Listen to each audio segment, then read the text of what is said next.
Arturo Saldívar Lelo de la Rea, presidente de la Suprema Corte de Justicia de la Nación. Nació usted en Querétaro, en la tierra de Josefa Ortiz de Domínguez, de Epigmenio González y de Ignacio Pérez. La independencia. Así es. Es usted hijo de Guadalupe Lelo de la Rea y de don Arturo Saldívar. Desde jovencito vivió usted las ausencias. Pues no tan joven, porque mi mamá falleció a los 70 años. Yo ya había terminado mi doctorado. De hecho, tuve el gusto de que mi mamá estuviera conmigo en mi examen doctoral. Mi papá sí, aunque murió después que mi mamá, a los 86 años, se enfermó de esclerosis lateral amiotrófica desde los 55 años, 31 años enfermo, con una fortaleza impresionante. Nunca perdió la sonrisa ni la bondad y nunca se quejó. Entonces, afortunadamente, ausencias no tuve. Tuve el cariño de mis papás, el cariño de mis hermanos y tuve una niñez muy plena y feliz. ¿Por qué decide estudiar Derecho? ¿Qué lo motiva? La verdad es que yo siempre tuve una vocación humanista y al final estaba entre estudiar Derecho o estudiar Medicina. En algún momento, afortunadamente, me di cuenta que podía ser mejor abogado que médico. A mí estas cuestiones de la sangre y las inyecciones y las operaciones no me son muy amigables.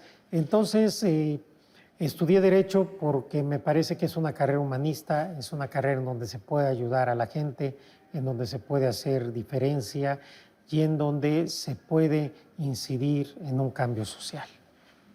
¿Qué leía usted a los 20 años? ¿Qué hacía usted a los 20 años? Pues la verdad es que es complicado acordarme qué hacía a los 20 años y qué leía. Acababa de llegar tenía ya un par de años de haber llegado a la Ciudad de México a estudiar mi carrera. Yo llegué con una formación, por un lado, muy tradicional de mi familia. Mis papás eran muy católicos, practicantes, conservadores en el buen sentido del término. Y yo estudié con los Hermanos Maristas, que también es una institución de educación católica, pero era una educación liberal. Los Hermanos Maristas eran muy cercanos a la teología de la liberación. Entonces yo siempre me eduqué y aprendí a tener un sentido social y una opción preferencial por los pobres. Supongo que en aquella época pues leía de todo, absolutamente, obviamente mucho de derecho, estaba ya en la carrera, pero supongo que leía novelas, leía ensayos. Yo creo que en aquel momento leía mucho de ciencia política, de ese tipo de cuestiones. El choque entre el socialismo real y la economía de mercado, cómo poder equilibrar esto para lograr con una economía social, una doctrina en la cual, sin afectar el mercado, se pudiera también incidir para tratar de que la gente de los estratos más desprotegidos pudiera ascender. Yo siempre tuve un sentido social de la vida y de mi profesión. ¿Es ahí usted cuando empieza a escuchar a Silvio Rodríguez, a Pablo Milanés? No, a Silvio Rodríguez, a Pablo Milanés, a Aute y a Sabina los escuchaba desde Querétaro. Para mí, los 5 grandes de la música que yo he escuchado a lo largo de mi vida son Serrat, Silvio, Pablo, Sabina y Aute. Son, digamos, mis 5 referentes. Me han acompañado a lo largo pues, de casi toda mi vida consciente. ¿Cuál es la canción preferida de Sabina, por ejemplo? La verdad es que tratándose de genios como ellos, al menos en mi caso, yo no tengo una canción preferida. La verdad, me gusta toda la música de ellos. Cada canción tiene un significado distinto, un saber distinto, depende cuándo uno la escuche. Hay algunas que que nos traen recuerdos de algunas otras épocas, pero sobre todo son canciones con sentido humano, con sentido social, con mensaje. A mí me gusta mucho la música que tiene mensaje. Ismael Serrano. Ismael Serrano es más reciente, pero es de la misma línea y también, por supuesto, me gusta muchísimo. Particularmente hay una canción que se llama Papá, cuéntame otra vez, donde él habla de cómo su papá estaba en este movimiento del 68 y que al final dice todo da igual porque hoy mueren, entonces cuando empezó la canción, hoy mueren en Bagdad los que antes morían en Vietnam. Entonces es una canción hermosa, pero que al final tiene un mensaje un tanto melancólico. No importa lo que hagamos, al final los malos siempre van a seguir golpeando a los buenos, aunque siempre es interesante, importante el idealismo, parece que al final hay algo de desesperanza. Al final todo da igual. Y así pasa, si nos damos cuenta, todos los movimientos sociales van avanzando, pero no deja de haber algunos que abusan y se vienen perpetuando la situación. Sin embargo, yo soy un idealista, yo creo que siempre hay que pensar que el mundo puede ser mejor y que quienes tenemos la posibilidad de hacerlo mejor somos las personas. Llegar a un fatalismo donde aceptamos el mundo como es, pues yo no comparto esto. Si bien se puede decir es que el mundo no puede cambiar, el mundo es lo que es. Yo veo a mi alrededor y en lo que he estudiado y en lo que he leído a muchas personas que han dado su vida, que han dedicado su vida a ayudar a los demás. Y creo que sin ellas y sin ellos, el mundo sería todavía peor que el que estamos viviendo. Es un mundo en general con mucha injusticia, con hambre, con pobreza, con guerras, con violencia, pero aún así hay mucha gente a lo largo de todos los siglos y hoy mismo aquí en nuestro país que luchan por quienes menos tienen y por los grupos vulnerables. Le traje esta canción, además de esta que usted menciona, de Ismael Serrano, No te dejará dormir, este estrépito infinito que intenta llenar los días de tinieblas y enemigos. Una estruendosa jauría se empeña en hacer callar. Las preguntas, los matices, el murmullo de los ojalás. Arturo Saldívar prefiere el ruido o el silencio. Creo que el silencio, cuando uno lo sabe vivir, nos dice muchas cosas. No es ruidoso, pero sí nos da muchos mensajes. Creo que en la vida hay que aprender a estar en silencio con uno mismo y saber escuchar el silencio. ¿La política es ruido? La política es ruido, es pasión, es vocación, pero también es construcción, son acuerdos. Y la política debe servir para llevar el bien a las mayorías, respetando los derechos de las minorías. El Poder Judicial, ¿se puede estar cerca o se debe estar lejos del Ejecutivo? El Poder Judicial debe tener, su titular, una relación respetuosa y cordial con el titular del Ejecutivo. Somos poderes del Estado. Y lo mismo con quienes presidan las cámaras del Congreso de la Unión, con quienes sean los coordinadores de las mayorías y también con la oposición. Yo he mantenido estos casi 4 años una muy buena relación, obviamente con el presidente de la República, pero también con los partidos de oposición y con el partido en el gobierno, tanto en la Cámara de Diputados como en el Senado de la República. Ministro Saldívar, usted ha impulsado los criterios garantistas, entre los que destacan asuntos sobre el derecho a la libertad de expresión, relacionados con el derecho al honor, a la intimidad, a la no discriminación. ¿Me puede hablar más de ello? Sí, es muy importante cuando hablamos de libertad de expresión, ampliarla lo más que se pueda, entender que quienes somos servidores públicos tenemos una resistencia menor, quienes son figuras públicas, aunque no sean servidores públicos también, pero muy importante mandar el mensaje de que la Constitución no protege el discurso de odio. El discurso homofóbico, machista, racista, clasista, tan común en nuestra sociedad, no está protegido por la Constitución. Ese es un límite a la libertad de expresión que creo que todas y todos deberíamos de tener presente. Nada autoriza a alguien a humillar, a discriminar, a menoscabar a otro ser humano. Así sea con la palabra, porque la palabra tiene fuerza. El lenguaje genera realidades. El lenguaje puede generar violencia. Y de tal suerte que debemos ser muy cuidadosos y muy escrupulosos para no discriminar a nadie con el uso del lenguaje. También los temas relacionados con la discriminación de anuncios de trabajo, de efectos horizontales de los derechos en materia de personas con discapacidad, el modelo social de discapacidad en casos de interdicción y el desarrollo de los principios para determinar la responsabilidad de casos del bullying. ¿Me puede hablar de en cada relación uno, con lo por favor? primero es muy importante que en la Corte hemos desarrollado el modelo social de la discapacidad. Es decir, la discapacidad no está en la persona, está en la sociedad. Y la sociedad, tanto el gobierno, los gobiernos como las empresas privadas, tenemos la obligación de proporcionar los ajustes razonables para que las personas con discapacidad puedan desarrollarse con plenitud. Y tenemos muchos precedentes en ese sentido. En el tema del bullying, el primer precedente yo fui ponente, en el sentido de que todas las instituciones son responsables de las niñas y niños que están en su cuidado y tienen la obligación de generar ambientes que prevengan el bullying, de sancionar y rectificar y tomar medidas cuando esté ocurriendo y si no, son responsables económicamente.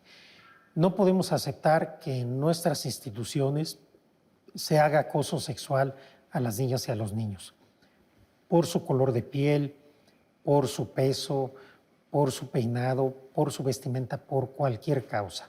Tenemos que cuidar mucho a las niñas y los niños y no podemos aceptar esos ambientes, no solo porque generamos daños a veces irreparables a esos menores, a esa niña o ese niño que es vulnerado y acosado, sino porque de no corregir estamos generando nuevas generaciones de chicos y de chicas que se acostumbran a abusar de los demás pensando que no habrá consecuencias.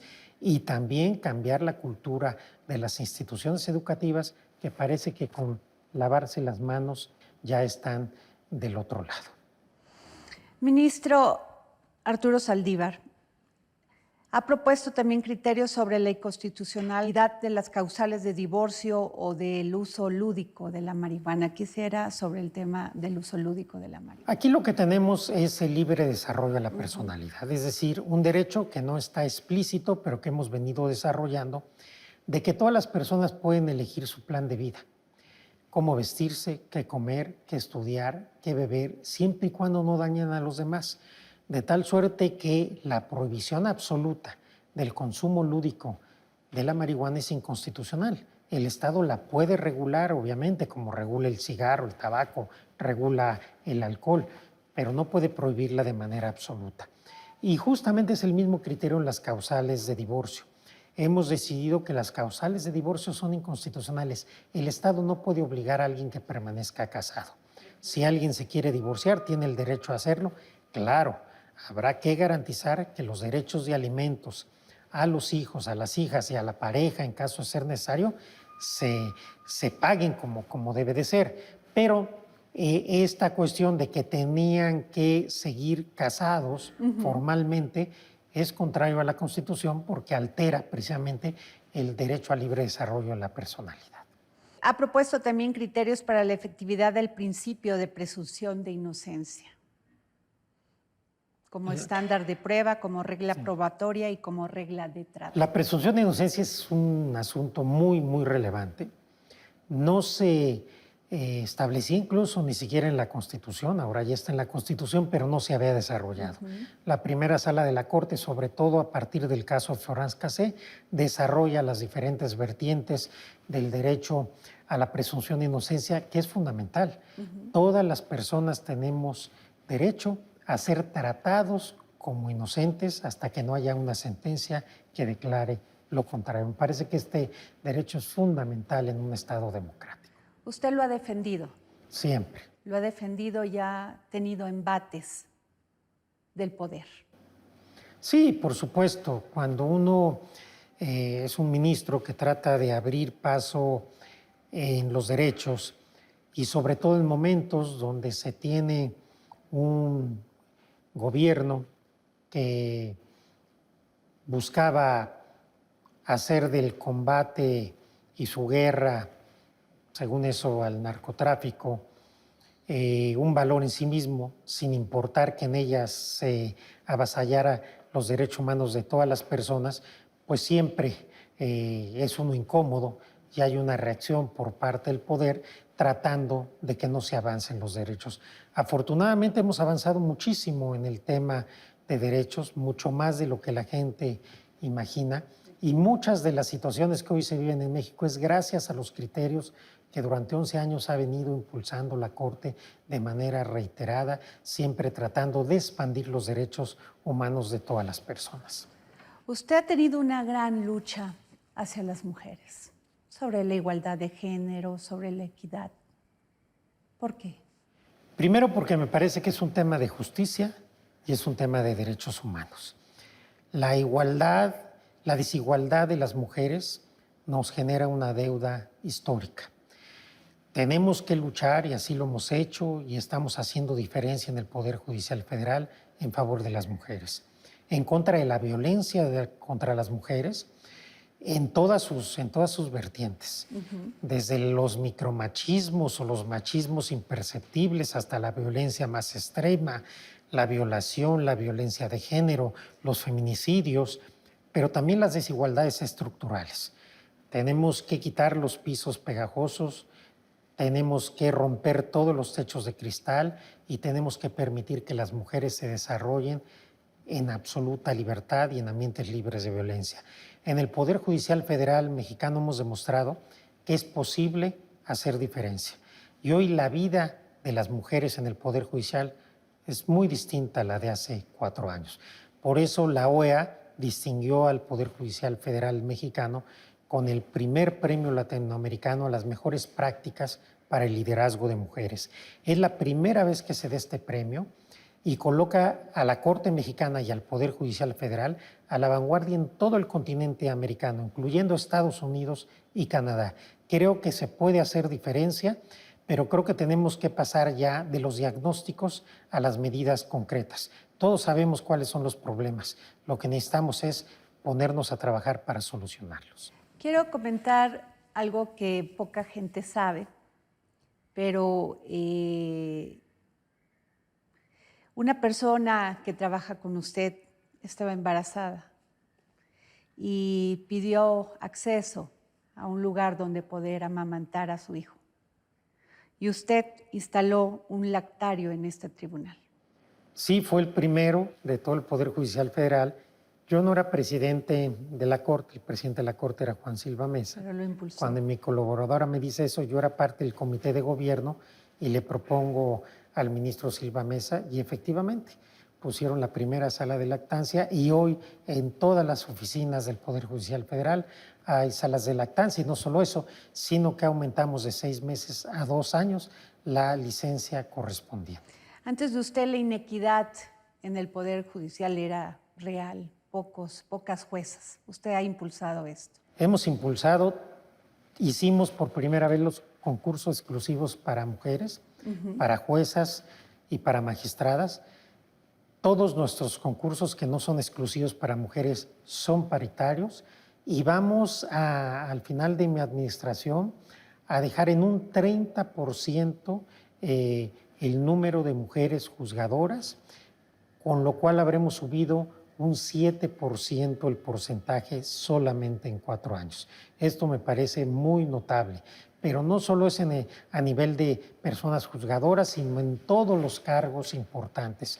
Yo tengo colaboradoras, cargos muy, muy relevantes, que son mujeres. De hecho, mis colaboradoras más cercanas son mujeres.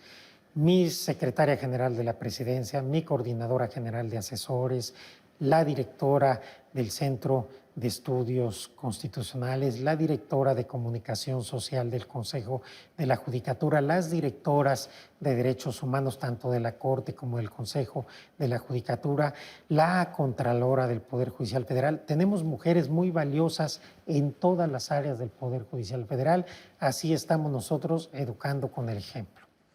Ministro, estuvo usted en Santa Marta, en el penal. Ahí se dio cuenta de las injusticias tan terribles de mujeres que han sido procesadas, algunas sentenciadas o algunas que ni siquiera tienen sentencia. Sí, y me invitaron más de 600 mujeres a visitarlas. Lo hicimos. Durante 2 horas y media estuvimos escuchándolas. Fueron relatos realmente conmovedores, muchas injusticias. Vimos un sesgo de género muy grande, un número muy importante de estas mujeres están ahí porque estuvieron en el lugar equivocado con la persona equivocada. Muchas de ellas, sus parejas que fueron los verdaderos delincuentes ya salieron, ellas siguen ahí. Muchísimas sin sentencia, 10, 12, 13, 15 años de prisión preventiva. Y además algo muy relevante, en México cuando la mujer cae en prisión, en un porcentaje muy amplio es abandonada. Cuando un hombre cae en prisión, está la mamá, la novia, la esposa, la hermana, las hijas. Cuando las mujeres caen en prisión, en un porcentaje muy alto, son totalmente olvidadas y abandonadas. El drama de las mujeres en prisión es muy, muy grave. Entonces acudí con ese compromiso de verlas a los ojos, de escucharlas.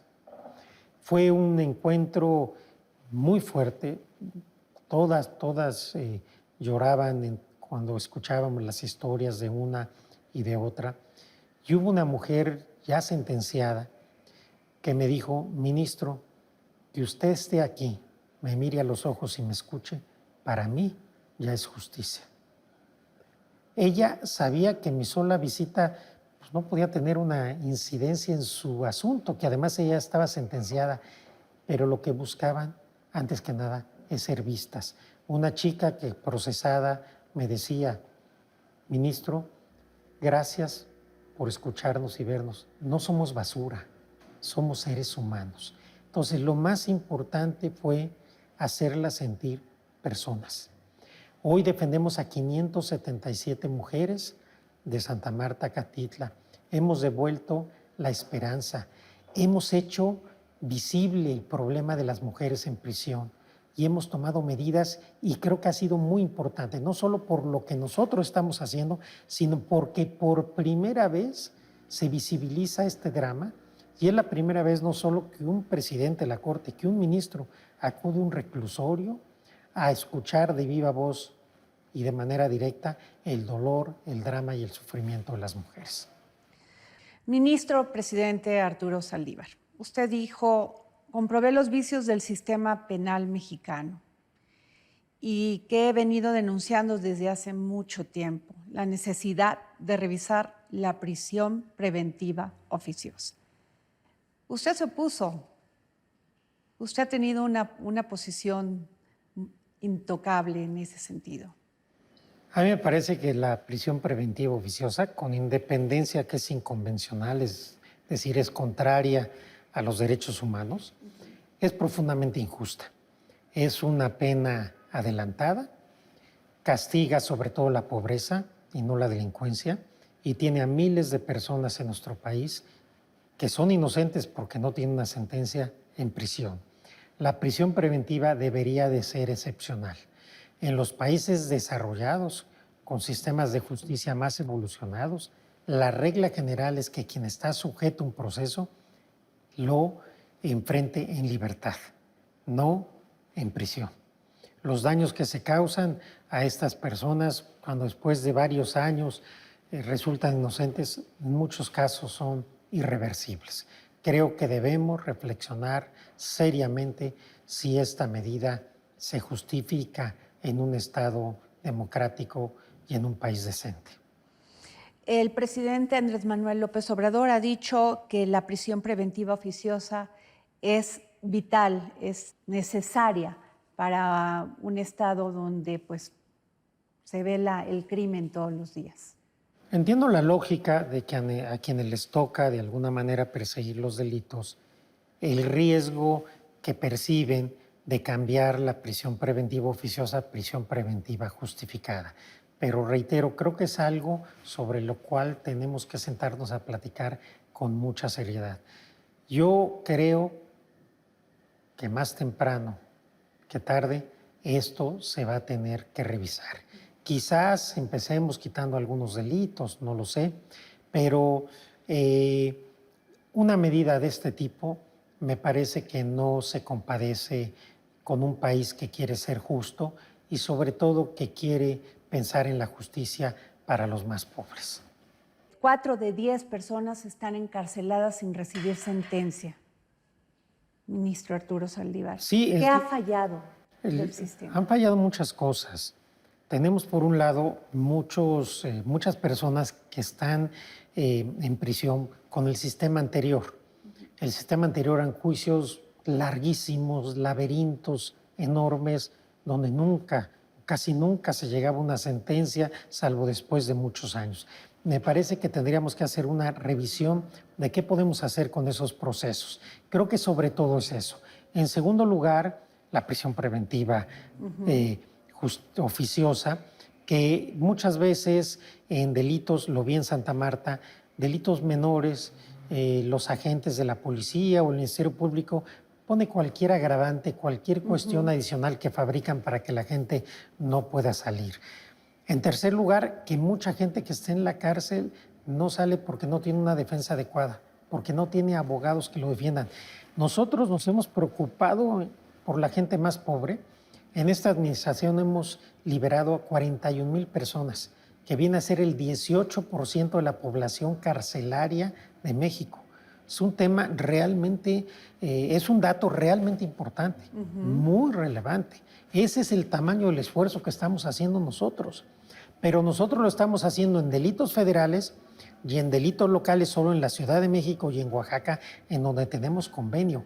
Es importante que se profesionalicen y se tomen con seriedad los institutos de defensoría pública locales. Porque si la gente pobre no tiene una defensa de calidad, pueden pasar años en la cárcel cuando, por ejemplo, tienen derecho a una preliberación. Puede haber casos, bueno, de hecho hay muchos casos de gente que está en prisión porque no tiene 3,000, 4,000, 5,000 pesos para una fianza, para una garantía. Creo que también deberíamos de pensar en avanzar hacia una amnistía a todas las mujeres que las han tomado simplemente como un objeto para introducir droga a un penal, para hacer cosas esas que las utilizan, que realmente no son delincuentes, sino son objeto de la delincuencia, que la delincuencia aprovecha de ellas. Tenemos que pensar decisiones de fondo, porque a mí sí me preocupa y me angustia pensar en tanta gente que se está perdiendo su vida en situaciones realmente muy lamentables en las prisiones de México. ¿Qué tendríamos que llegar a hacer para llegar a esta amnistía de la que usted habla? Yo creo que bastaría un acuerdo político entre las diferentes fuerzas del Congreso, Unión, entender el fenómeno de las mujeres que no son delincuentes, que están con el sujeto equivocado y tratar de avanzar para sacar a muchas mujeres en esta situación. Ver, por ejemplo, qué hacemos con quienes no pueden pagar su fianza. Bueno, convoquemos incluso a la iniciativa privada para tratar de generar fondos para ayudar a todas estas personas. Lo que tenemos, creo yo, en este país es que cada uno hagamos lo que nos toca. Yo estoy convencido que si cada uno de nosotros, cada una de nosotros, en el lugar en donde estamos, hacemos lo que nos toca, este país puede cambiar. Estos convenios de los que usted habla, que nada más se tienen con Oaxaca, ¿por qué no se tienen con otros estados? En primer lugar, porque el convenio de la Ciudad de México lo hice a propósito de la visita a Santa Marta. En segundo lugar, porque el convenio de Oaxaca fue un programa piloto para ayudar a personas indígenas. En tercer lugar, porque no tendríamos la capacidad de sustituir a los institutos de defensoría pública en todo el país. Tenemos una gran capacidad en el instituto, hemos liberado, como le decía, 41,000 personas, pero no podríamos absorber todos los juicios penales del país. Estamos en la mejor disposición de colaborar en la formación de los defensores públicos y defensoras públicas locales. Nuestro Instituto de Formación Judicial está abierto para poder celebrar convenios y capacitar a los abogados y abogadas de los estados. Pero ahí creo que es un punto importantísimo. La gente pobre requiere abogados de calidad y comprometidos y con vocación. Si no, van a seguir en la cárcel totalmente olvidados. Algunos analistas hablan de que parte de las dificultades para que haya menos personas en prisión preventiva o sujetas a procesos radican en que las fiscalías venden la posibilidad de llegar a acuerdos reparatorios. ¿Qué tan cierto es eso? No tengo esa estadística. Lo que sí es un hecho es que tenemos una cultura donde hemos vendido como una solución el que la gente esté en prisión. Ya después no importa el proceso ni la sentencia. Parecería que se cumple en el combate a la impunidad con meter a la gente a la cárcel, cuando lo correcto es que se procese a quienes se supone que son responsables y se dicten sentencias donde se condene a las personas a la pena correspondiente.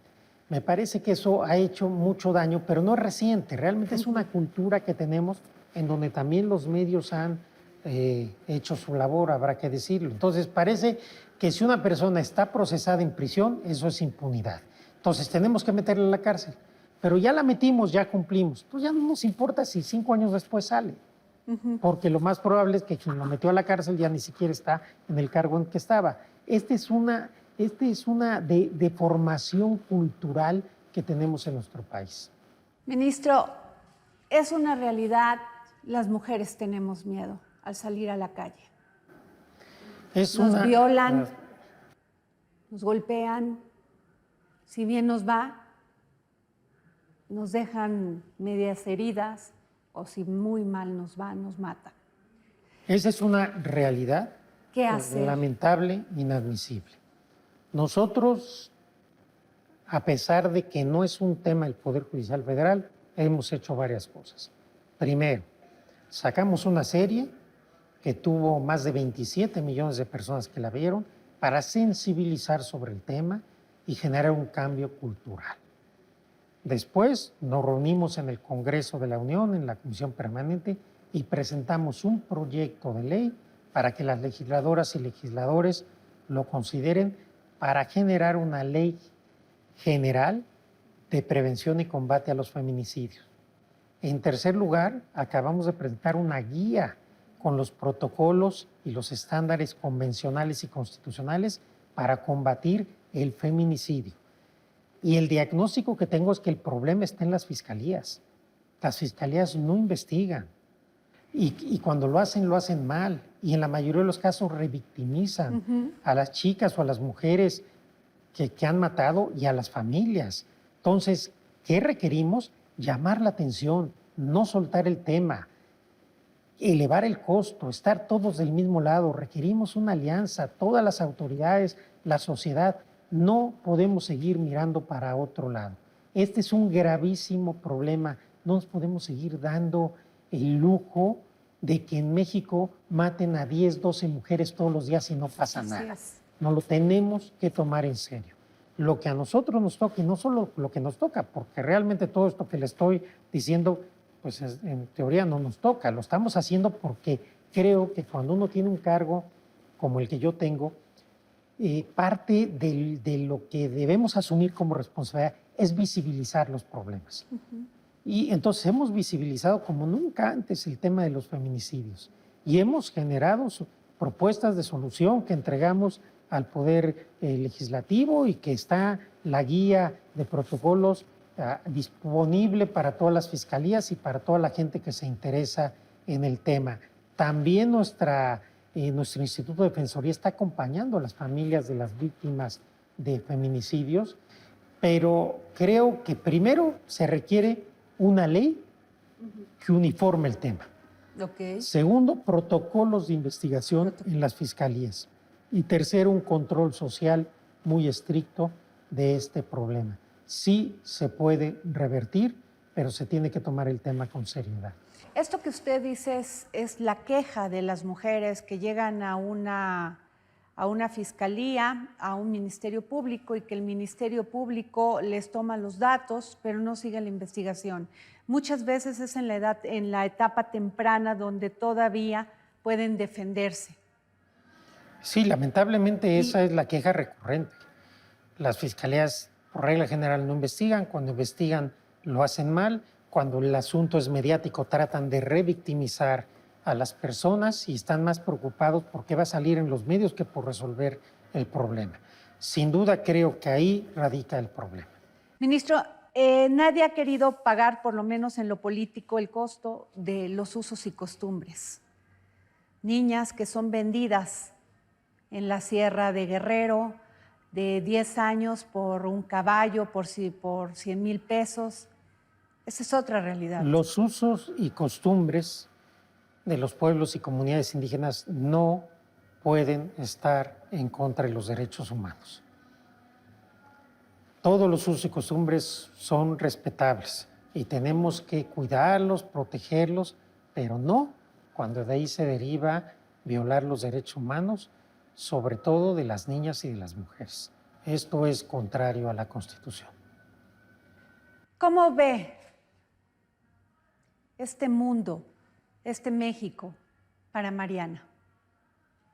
Estamos viviendo en un mundo muy complejo, no solo el país, sí, no solo el país, muy polarizado, con posiciones extremas, en donde hay grupos antiderechos que en todo el mundo, bien organizados, con mucho dinero, están luchando por revertir conquistas de las mujeres, de las personas, de la diversidad sexual particularmente. Entonces, lo primero, pues veo un mundo con estos riesgos de regresiones sobre estadios de disfrute de derechos que pensábamos superados. Pero creo que tenemos que estar alertas. Estamos viendo lo que está pasando en el mundo, tenemos que estar alertas para que no suceda en México. Yo soy optimista. Yo creo que la humanidad ha tenido siempre etapas complicadas, ha tenido crisis que se tienen que ver como oportunidades. A los jóvenes hoy les toca un momento muy difícil. Venimos de una pandemia muy severa que les afectó en todo, en sus estudios, en su trabajo, en sus relaciones personales, en su autoestima, en su salud mental, en mil cosas. En un mundo con una inflación que no veíamos desde que nosotros éramos jóvenes, y claro, con muchos retos, con problemas de mercado de trabajo, etcétera. Pero yo creo que vamos a salir adelante. A mí me parece que por lo que hace a México, estamos pasando un momento de transición en donde se está dando una transformación política y social muy, muy fuerte, y este cambio de tal magnitud es obvio que genere coletazos por todos lados mientras nos empapamos o nos adaptamos a una nueva realidad que todas y todos debemos entender. Esta transformación que se da con la elección de 2018, pues es muy, muy profunda, porque cambia por completo a la élite política del país, cambia la forma de comportarse del gobierno en relación con la sociedad y particularmente le da un lugar y una visibilidad que nunca había tenido a la gente más pobre y olvidada de México. ¿Cuál es la opinión de Arturo Saldívar de Andrés Manuel López Obrador? Yo al presidente López Obrador le tengo respeto, le tengo aprecio. Me parece que es un auténtico líder social que logró una transformación que era necesaria. México no podía seguir adelante considerando a los pobres una estadística. Por primera vez, los pobres de México se sintieron que alguien los volteaba a ver y alguien los escuchaba. Esto me parece de una enorme relevancia. Se podrá estar a favor o en contra de las medidas concretas. Yo no puedo hablar de eso porque muchas de ellas van a llegar aquí a la Corte, pero yo le puedo decir, y nunca lo he negado, yo le tengo al presidente, le tengo respeto, le tengo aprecio, le tengo agradecimiento porque ha apoyado estos 4 años al Poder Judicial Federal, apoyó la reforma judicial y, contrario a lo que se piensa, ha sido respetuoso de la independencia judicial, más allá de la retórica, que debemos entender que él está en un juego distinto, pero nunca me ha pedido nada, nunca ha intentado intervenir en un asunto judicial y siempre ha sido muy respetuoso de las medidas que hemos tomado aquí. ¿Cómo se ve Arturo Saldívar después de la presidencia de la Corte, después de ser ministro? Lo primero es que yo voy a esperar a dejar de ser presidente de la Corte para luego empezar a imaginarme cómo me veo. La verdad no me preocupa y yo estoy disfrutando mucho tratando de hacer lo que tengo que hacer. Lo seguiré haciendo hasta el último día de mi mandato. Me quedaré muy, muy satisfecho. Hay que entender que en esta vida todo es impermanente, todo es transitorio y cuando uno lo entiende así, uno pasa muy bien la vida. Entonces yo en este momento trato de vivir estos últimos meses con mucha intensidad, tratando en la medida de lo posible seguir haciendo diferencia y ya después veré qué me depara la vida. La verdad no me preocupa. ¿Qué mensaje les da a los jóvenes Arturo Saldívar, ministro presidente de la Suprema Corte de Justicia? Yo he tratado de acercarme mucho a los jóvenes. Por eso estoy en diversas plataformas, incluso en TikTok, tratando de comunicarme de otra manera. Los jóvenes son la esperanza de México, pero son una esperanza que empieza hoy. Yo trato de acercarme a los jóvenes para darles un mensaje de esperanza, que crean primero en ellos y en ellas, que crean en el país, que crean que todo es posible y que si ellos tienen sueños, tienen metas y trabajan constantemente y se preparan y se esfuerzan, lo van a lograr.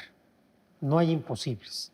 Hay que trabajar, hay que tener confianza, hay que tener esperanza. Son tiempos difíciles, pero también las crisis son oportunidades. Y recuerden ustedes que, como decía la teoría muy vieja de evolución, quienes sobreviven no son los más fuertes, son los que se saben adaptar.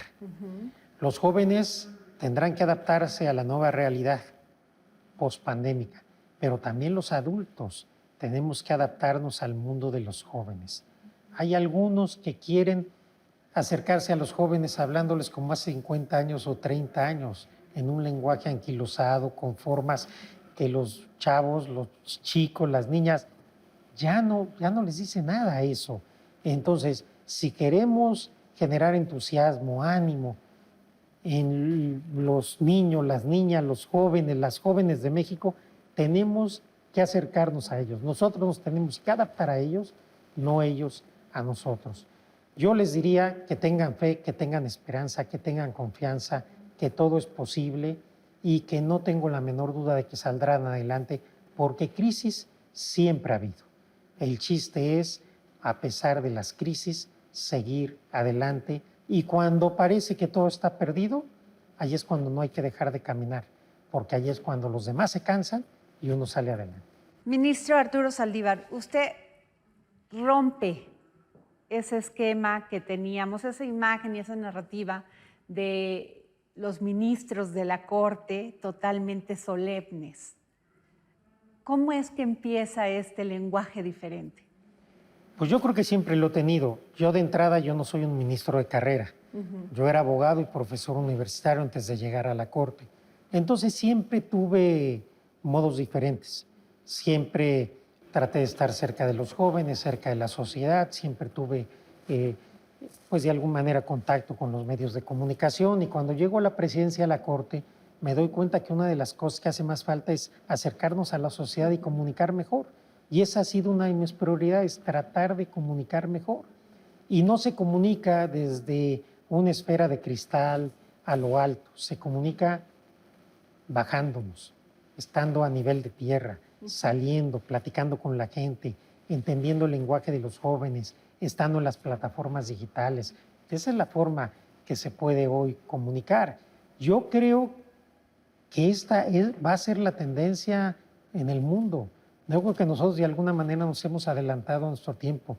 Yo creo que este esquema del juez, del ministro encerrado en su oficina, ya dio de sí.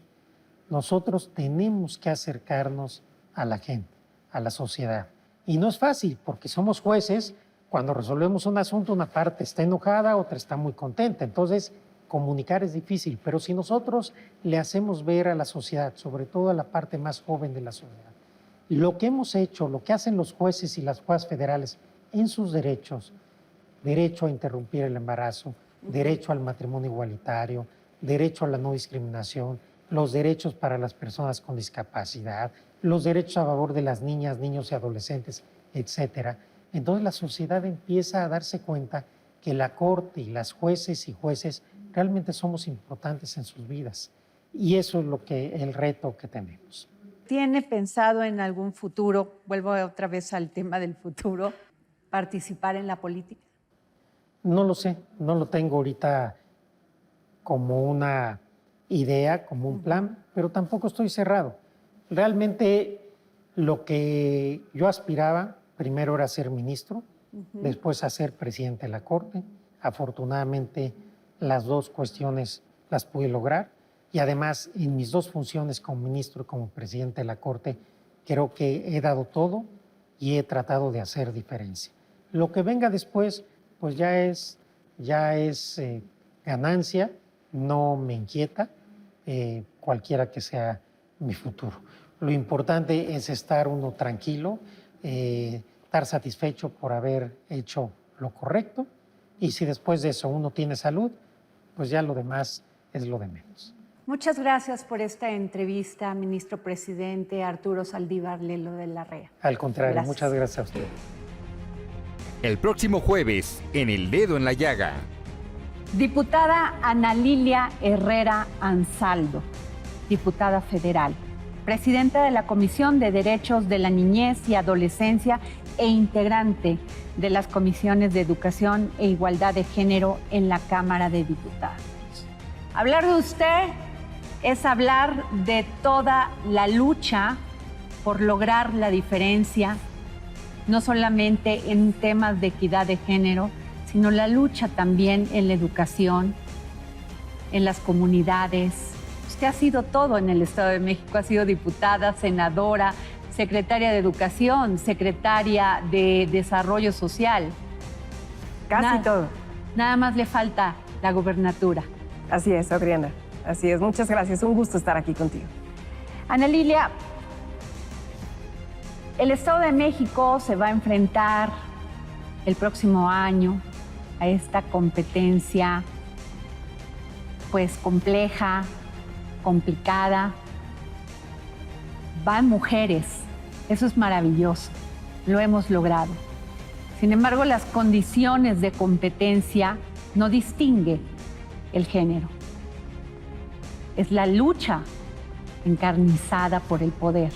¿Cómo ve usted este camino?